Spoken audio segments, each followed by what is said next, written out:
Pernah nggak sih kepikiran nama tempat tinggal kita itu asalnya dari mana? Seringkali jawabannya itu tersembunyi di dalam sebuah legenda yang luar biasa loh. Nah, kali ini kita bakal kupas tuntas kisah di balik desa Lampunyang. Ini cerita soal cinta, keputusasaan, dan keajaiban dari alam. Ini kan pertanyaan yang kayaknya semua orang pernah pikirin ya. Nama kota, desa, atau bahkan jalan, itu sering banget nyimpen sejarah yang mungkin udah kita lupakan. Nah, kisah yang mau kita bahas ini contoh yang pas banget. Gimana sebuah nama bisa lahir dari satu kejadian yang ngubah segalanya. Oke, jadi cerita kita ini dimulai dari sebuah keputusan yang berat banget. Keputusan yang diambil oleh sepasang bangsawan. Dan perjalanan mereka lah yang nantinya jadi cikal bakal sebuah komunitas baru. Coba dibayangin konfliknya. Cinta mereka ini terlarang. Gara-gara dua kerajaan mereka lagi perang. Bener-bener dihadapin sama pilihan yang mustahil kan? Dan akhirnya, ya, mereka milih buat pergi, ninggalin semua kemewahan dan status kebangsawanan mereka. Perjalanan mereka ini, wah, jangan dibayangin gampang.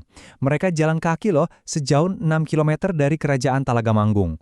Mungkin kalau buat kita sekarang 6 kilo tuh kedengarannya deket ya. Tapi buat mereka waktu itu, setiap langkah itu rasanya kayak jalan ke tempat yang nggak pasti. Nah, disinilah babak baru hidup mereka dimulai. Jauh banget dari kemegahan istana, mereka cuma bangun rumah sederhana di sebuah tempat yang waktu itu namanya Blok Batu Karut. Ya, ini adalah awal yang sederhana. Tapi justru dari sini, sebuah legenda besar bakal lahir. Tapi, kehidupan baru mereka itu langsung diuji sama cobaan yang berat.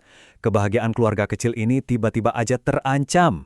Dan inilah yang jadi inti dari legenda Lampuyang. Jadi setelah mereka menetap, mereka dikaruniai seorang putra, namanya Syekh Syarif. Wah, ini tentunya jadi momen yang bahagia banget ya. Jadi harapan baru buat keluarga yang udah ngelewatin banyak kesulitan. Sayang banget, kebahagiaan itu nggak lama. Suatu malam, anak mereka sakit. Dan ini bukan sakit biasa, tapi sakit perut yang parah banget yang berhari-hari nggak sembuh-sembuh. Pastinya, orang tuanya jadi putus asa banget. Nah, justru dari rasa putus asa inilah muncul sebuah penemuan yang luar biasa. Kedua orang tuanya, namanya Buyut Nasipa dan Buyut Suyam, benar-benar nyoba segala cara buat nyembuhin anak mereka. Dan disinilah turning point ceritanya. Di tengah-tengah keputusasaan mereka, tiba-tiba muncul harapan. Dari mana? Dari tempat yang paling nggak disangka-sangka, persis di halaman rumah mereka sendiri.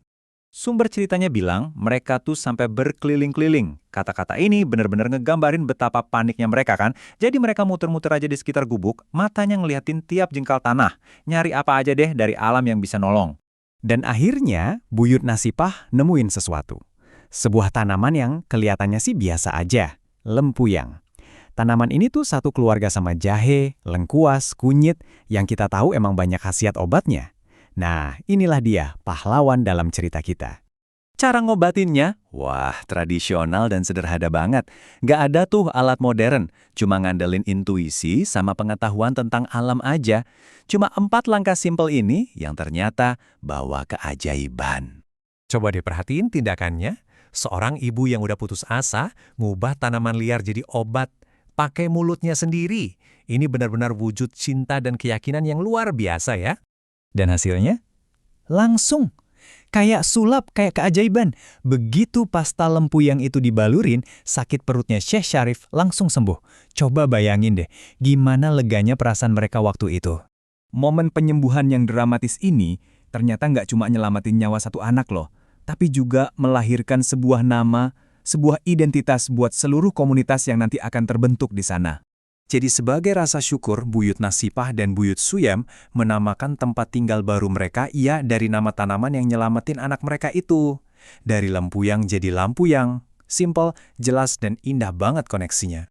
Seiring berjalannya waktu, cerita keluarga yang tadinya sangat pribadi ini berkembang dari sekedar nama panggilan informal karena rasa terima kasih, sampai akhirnya di tahun 1905 diresmiin jadi nama desa. Legenda itu pun jadi abadi selamanya.